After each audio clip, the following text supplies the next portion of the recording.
ಕಳ್ಕೊಂಡಾಗ ಅವಳಿಗೆ ಆಗಿರೋಷ್ಟೇ ನೋವು ನಿಜವಾಗ್ಲೂ ಒಬ್ಬ ತಾಯಿಯಾಗಿ ನನಗಾಗಿದೆ. ಯಾಕಂದರೆ ಮಗುನ ಹೆರೋದೇ ತುಂಬ ನಮ್ಮದು ಪ್ರೋಸೆಸ್ ಅದು ತುಂಬ ಕಷ್ಟ. ಯಾಕಂದರೆ ಆಕೆಯು IVF, ನನಗೂ ಅದೇ ಪ್ರೊಸೀಜರಿಂದ ಆಗಿರೋದು.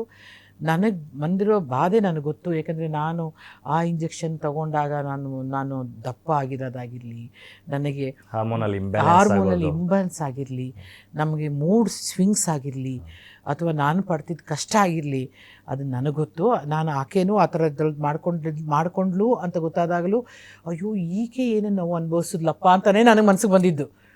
ನಾನು ಅವಳ ಕೇಳಕ್ಕೆ ಹೋಗಲಿಲ್ಲ. ಯಾಕಂದರೆ ಅವಳು ಆಗಲೇ ತುಂಬ ಗರ್ಭಿಣಿಯಾಗಿದ್ಲು, ಸೀಮಂತಕ್ಕೆ ಕರೆದಿದ್ಲು.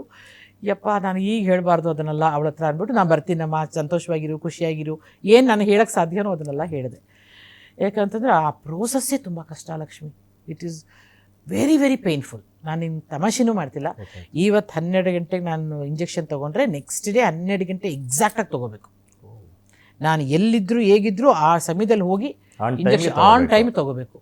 ಅಯ್ಯೋ ಆ ಇಂಜೆಕ್ಷನ್ಸಿನಿಂದ ನಿನಗೆ ಮೀಸೆಗಳು ಬರೋದು, ಕೂದಲುಗಳು ಬರೋದು, ಪಿಂಪಲ್ಸ್ ಬರೋದು, ದಪ್ಪ ಆಗೋದು, ಆ ಸಣ್ಣ ಆಗಕ್ಕೆ ನಾನು ಮಾಡಿರೋ ಸರ್ಕಸ್ ಇದೆಯಲ್ಲ ಆ ಟೈಮಲ್ಲಿ